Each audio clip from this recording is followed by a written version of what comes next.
Imagine un animal capable de survivre pendant des centaines de millions d'années, sans cerveau, sans cœur, sans squelette et presque sans organes. Un animal si simple qu'il semble fragile, presque accidentel. Et pourtant, il flotte encore aujourd'hui dans tous les océans de la planète. Les méduses étaient déjà présentes bien avant les dinosaures. Les premières traces fiables remontent à plus de 500 millions d'années, au début du Cambrien.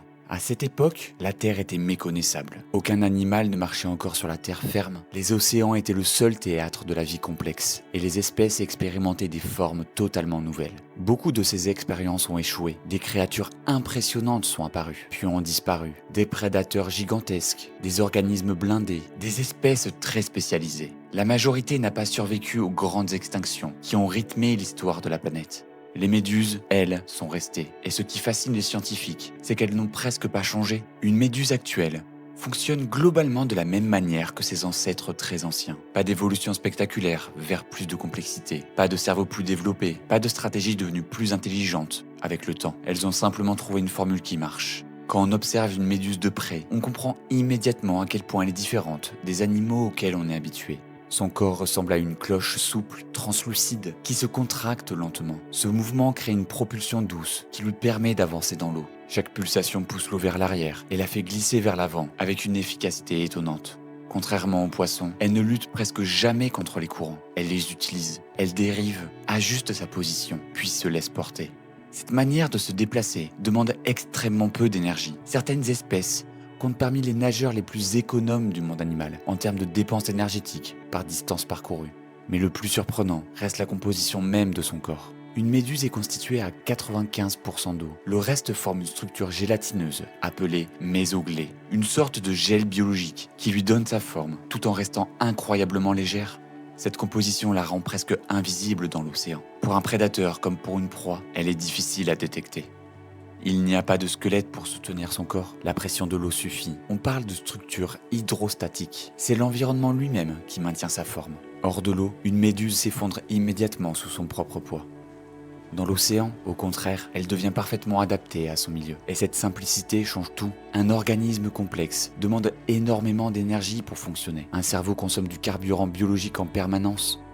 Des muscles puissants nécessitent une alimentation constante. Un squelette impose une croissance lente et coûteuse.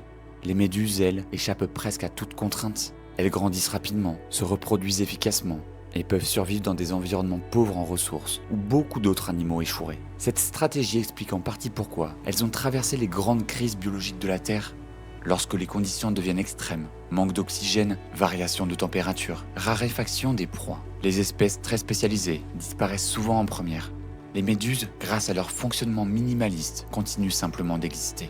Mais cette apparente tranquillité cache quelque chose d'encore plus déroutant, car malgré l'absence de cerveau, une méduse n'est pas passive. Elle réagit, elle chasse, elle capture des proies. Elle coordonne des dizaines de tentacules avec une précision étonnante. La question devient alors inévitable. Comment un animal sans cerveau peut-il fonctionner de manière aussi efficace ? Pour comprendre, il faut abandonner notre idée habituelle de l'intelligence animale. Chez la méduse, le contrôle du corps ne vient pas d'un centre unique. Il n'existe aucun organe qui décide pour l'ensemble. À la place, son corps est parcouru par un réseau nerveux diffus, réparti tout autour de la cloche et des tentacules. Imagine plutôt une toile vivante qu'un cerveau centralisé. Chaque partie du corps peut détecter son environnement et réagir localement. Des cellules sensibles perçoivent les vibrations de l'eau, les contacts physiques et certains signaux chimiques laissés par d'autres organismes. Lorsqu'un stimulus apparaît, l'information se propage sous forme d'impulsions électriques à travers ce réseau nerveux simple, mais extrêmement réactif. Il n'y a pas de réflexion, pas de décision consciente, seulement des réactions coordonnées. Et pourtant, le résultat ressemble à un comportement parfaitement organisé. La méduse ajuste ses contractions, oriente ses tentacules et maintient une position stable dans l'eau. Elle peut même synchroniser ses pulsations avec le mouvement environnant pour optimiser son déplacement. Tout cela sans cerveau, sans apprentissage, sans mémoire telle que nous la concevons. C'est une autre manière d'exister, une biologie basée non pas sur la complexité, mais sur la distribution de fonctions. Au lieu d'un organe central fragile, tout le corps participe à la perception et à l'action. Ce modèle fascine aujourd'hui les chercheurs en robotique, car il montre qu'un comportement efficace n'a pas besoin forcément d'une intelligence centralisée. Mais si les méduses survivent depuis si longtemps, ce n'est pas seulement grâce à leur économie d'énergie ou à leur système nerveux inhabituel. Leur véritable avantage se cache au bout de leurs tentacules, une arme microscopique, invisible à l'œil nu, capable de se déclencher plus vite que presque n'importe quel mouvement biologique connu. Pour comprendre pourquoi les méduses sont devenues des chasseuses aussi efficaces, il faut zoomer à une échelle presque invisible. À première vue, leurs tentacules semblent presque souples, ils flottent lentement autour d'elles, portés par les courants. Pourtant, chacun de ces filaments est couvert de milliers de structures microscopiques, capables de transformer un simple contact en une attaque instantanée. Ces structures s'appellent des nématocytes. Ce sont des cellules spécialisées uniques au groupe des cnidaires, auxquels appartiennent les méduses, les coraux et les anémones de mer.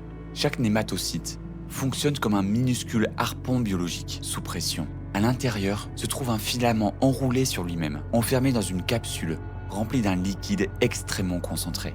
Tout est prêt, verrouillé, en attente d'un déclencheur. Ce déclencheur est mécanique et chimique. Lorsqu'une proie effleure la tentacule, de minuscules capteurs détectent le contact physique et certaines molécules présentes à la surface des organismes vivants. Si les deux signaux correspondent, la capsule explose littéralement vers l'extérieur. Les filaments se déploient en quelques microsecondes. L'accélération est si brutale qu'elle figure parmi les mouvements cellulaires les plus rapides du monde vivant. À cette échelle, la vitesse est comparable à celle d'une balle miniature propulsée dans l'eau. Le harpon traverse immédiatement la peau de la proie et injecte un venin adapté à l'espèce. Tout se joue avant même que la victime ne puisse réagir. Ce système ne nécessite aucune décision consciente. Chaque cellule agit de manière autonome. Une seule méduse peut posséder plusieurs millions de ces mécanismes, prêts à tirer en permanence. Autrement dit, son corps entier devient une zone de capture active. Le venin, lui, varie énormément selon les espèces. Certaines méduses ciblent de minuscules organismes planctoniques, tandis que d'autres peuvent neutraliser des poissons bien plus grands qu'elles. Chez les espèces les plus puissantes, les toxines attaquent directement les cellules nerveuses ou perturbent les échanges ioniques, essentiels au fonctionnement musculaire. La paralysie survient alors presque immédiatement. Une fois la proie immobilisée, les tentacules entrent en action. Grâce à leur contraction lente mais coordonnée, ils ramènent progressivement la victime vers la partie centrale du corps, située sous la cloche, là où se trouve l'unique ouverture digestive. Contrairement à la plupart des animaux, la méduse possède une seule ouverture, servant à la fois de bouche et d'orifice d'évacuation. La proie est introduite dans une cavité interne, où des enzymes digestives commencent à dissoudre les tissus. Les nutriments sont ensuite distribués dans tout le corps par un réseau de canaux radiaux. Il n'y a pas de système circulatoire, pas de cœur pour pomper un fluide. La diffusion suffit, car les distances internes sont extrêmement courtes. Encore une fois, la simplicité structurelle devient un avantage énergétique. Ce mode d'alimentation fonctionne particulièrement bien dans les océans ouverts. Plutôt que de poursuivre activement leur proie, les méduses transforment l'eau elle-même en piège. Les courants amènent continuellement du plancton, des larves et des petits poissons importés de leurs tentacules. Elles chassent sans vraiment se déplacer. Cette stratégie explique leur succès dans des environnements très variés. On trouve des méduses depuis la surface éclairée jusqu'à plusieurs milliers de mètres de profondeur. Certaines espèces vivent dans des eaux polaires, proches du point de congélation. D'autres prospèrent dans des mers tropicales, dépassant les 30 degrés. Une chose qui intrigue les biologistes, c'est l'efficacité énergétique globale du système. Une méduse peut capturer de la nourriture, tout en dépensant très peu d'énergie musculaire. Ces contractions servent à la fois au déplacement et à la création de micro-courants qui dirigent les proies vers ces tentacules. Des études en dynamique des fluides ont montré que chaque pulsation crée un vortex circulaire derrière la cloche. Ce tourbillon agit comme une aspiration douce, augmentant les chances de rencontre avec des organismes flottants. Autrement dit, son mode de nage améliore directement sa capacité à se nourrir. Rien n'est laissé au hasard, même son cerveau. Certaines espèces ajustent même la fréquence de leurs pulsations selon la densité de la nourriture présente dans l'eau. Lorsque les proies deviennent plus abondantes, les contractions ralentissent, réduisant la dépense énergétique, tout en maintenant une zone de capture efficace. Ce comportement émerge simplement des interactions entre le réseau nerveux diffus et les stimuli environnementaux. Ce fonctionnement remet profondément en question notre manière de définir la chasse. Chez les prédateurs classiques, on imagine poursuite, stratégie et anticipation. La méduse suit une logique différente. Elle transforme son propre corps en mécanisme automatique, optimisé par l'évolution. Et cette optimisation atteint parfois des niveaux extrêmes. Certaines méduses possèdent des tentacules pouvant dépasser 30 mètres de longueur, créant de véritables filets invisibles dans l'océan. D'autres développent des toxines capables d'affecter des grands vertébrés marins. Chaque variation représente une adaptation spécifique à un type d'environnement et de proie. Mais malgré cette efficacité redoutable, la méduse reste un organisme vulnérable. Son corps gélatineux peut être déchiré facilement. Elle ne peut pas fuir rapidement un danger. Elle dépend entièrement de l'équilibre de l'eau qui l'entoure. Et pourtant, depuis des centaines de millions d'années, cet équilibre joue en sa faveur, car l'océan moderne change d'une manière qui pourrait bien avantager ces chasseuses silencieuses, plus que n'importe quel animal marin. Depuis quelques décennies, les scientifiques observent un phénomène de plus en plus fréquent dans différentes régions du monde. Des concentrations massives de méduses apparaissent soudainement, parfois par millions. Ces rassemblements, appelés blooms, peuvent transformer des zones entières dans l'océan en véritables nuages vivants. Dans certaines baies du Japon, des méduses géantes dépassant 2 mètres de diamètre ont déjà bloqué des filets de pêche entiers. En Méditerranée, des essaims saisonniers obligent parfois à fermer des plages. Et dans plusieurs centrales électriques côtières, des prises d'eau ont été obstruées par des accumulations de méduses aspirées par les courants marins. Longtemps, on a cru à des phénomènes isolés. Aujourd'hui, les biologistes comprennent qu'ils révèlent quelque chose de plus profond. Les méduses semblent bien adaptées aux océans en transformation. Pour comprendre pourquoi, il faut regarder ce qui limite habituellement la croissance d'une population animale. Dans un écosystème équilibré, plusieurs facteurs agissent en même temps. La présence de prédateurs, la composition pour la nourriture et la stabilité des conditions environnementales. Lorsque ces contraintes disparaissent ou diminuent, certaines espèces prennent rapidement l'avantage. Les méduses possèdent plusieurs caractéristiques biologiques qui leur permettent de réagir extrêmement vite à ces changements. Leur cycle de vie, par exemple, est très différent de celui de la plupart des animaux marins. Beaucoup d'espèces alternent entre 2 formes distinctes. Les méduses libres, que l'on voit dériver, n'est qu'une phase du cycle. À un moment de sa vie, elle existe sous forme de polype, un organisme minuscule figé sur une surface solide, souvent invisible à l'œil humain. Ce polype peut se produire de manière asexuée. Au lieu de produire un seul descendant, il peut littéralement se cloner plusieurs fois. Lorsque les conditions deviennent favorables, température adaptée, abondance de nourriture, il libère simultanément de nombreuses jeunes méduses dans l'eau. Une seule colonie microscopique peut ainsi donner naissance à des centaines d'individus, presque au même moment. Cette capacité permet une explosion démographique extrêmement rapide. Dans des eaux enrichies en nutriments, souvent à cause du ruissellement agricole ou urbain, le plancton se multiplie. Or, le plancton constitue la base alimentaire idéale pour de nombreuses méduses juvéniles. Plus de nourriture signifie un taux de survie plus élevé et donc davantage d'adultes quelques semaines plus tard. Un autre facteur joue un rôle important, la disparition progressive de certains grands poissons. De nombreuses espèces marines consomment les mêmes ressources alimentaires que les méduses lorsqu'elles sont jeunes. Lorsque ces poissons deviennent rares à cause de la surpêche, la compétition diminue. Les méduses trouvent alors un espace écologique presque libre. Certaines tortues marines, comme la tortue luth, comptent parmi leurs principaux prédateurs naturels.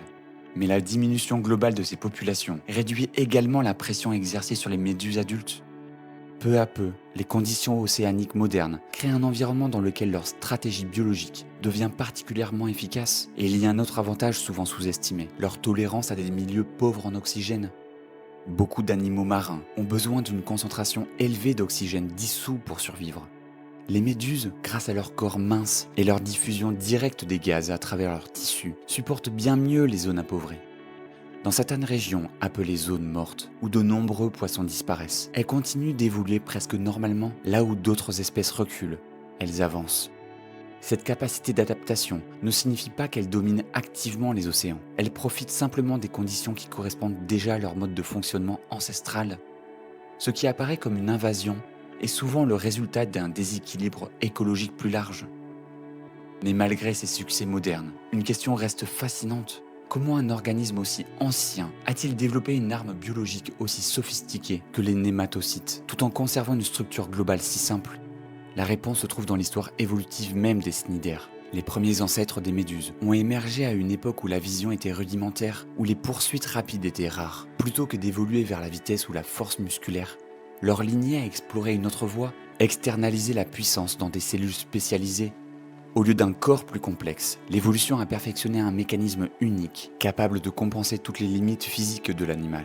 Chaque amélioration du harpon microscopique augmentait immédiatement les chances de survie. Une capture plus rapide signifiait plus d'énergie, donc davantage de reproduction. Sur des millions d'années, cette pression sélective a affiné le système jusqu'à atteindre une efficacité remarquable. Aujourd'hui encore, les chercheurs étudient ces cellules pour comprendre leur fonctionnement précis, la manière dont une structure biologique peut stocker autant d'énergie mécanique dans un volume microscopique, inspire même dans certains domaines de l'ingénierie biométrique. Et pourtant, malgré tout ça, la méduse continue à dériver lentement, presque paisiblement, comme si rien n'avait changé depuis les premiers océans de la Terre. Elle ne poursuit pas le futur, elle attend simplement que le monde change autour d'elle, exactement comme il l'a toujours fait.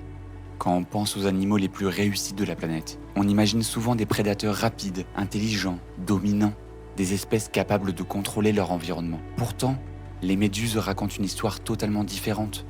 Elles n'ont jamais cherché à devenir plus rapides, jamais développé de cerveau plus complexe, jamais construit de corps puissants. Elles ont simplement trouvé un équilibre, un corps léger qui demande peu d'énergie, un système nerveux réparti qui évite les points faibles, une arme microscopique, capable de compenser toutes leurs limites physiques. Au lieu de lutter contre les océans, elles se sont adaptées à lui parfaitement. Et c'est peut-être pour cela qu'elles traversent le temps avec une telle constance. Depuis des centaines de millions d'années, la planète change, le climat bascule, des espèces apparaissent, puis disparaissent. Les océans se transforment sans cesse, mais les méduses continuent de dériver, presque inchangées, comme si leur solution biologique avait déjà atteint une forme d'équilibre optimale. Elles ne dominent pas leur environnement, elles l'accompagnent. Observer une méduse, ce n'est pas regarder un animal primitif ou dépassé, c'est observer une stratégie du vivant qui a résisté à presque tout ce que la Terre avait traversé. Une preuve que la réussite évolutive ne dépend pas toujours de la complexité, mais parfois de la simplicité plus radicale. Et au fond, c'est peut-être ce qui la rend fascinant. Dans le silence de l'océan, sans un bruit, ni effort apparent, elles constituent leur mouvement, lent, exactement comme si elles le faisaient avant nous, et très probablement, longtemps après nous. Merci d'avoir regardé cette vidéo. On se retrouve très prochainement pour découvrir un nouvel animal ou une nouvelle espèce. À très bientôt.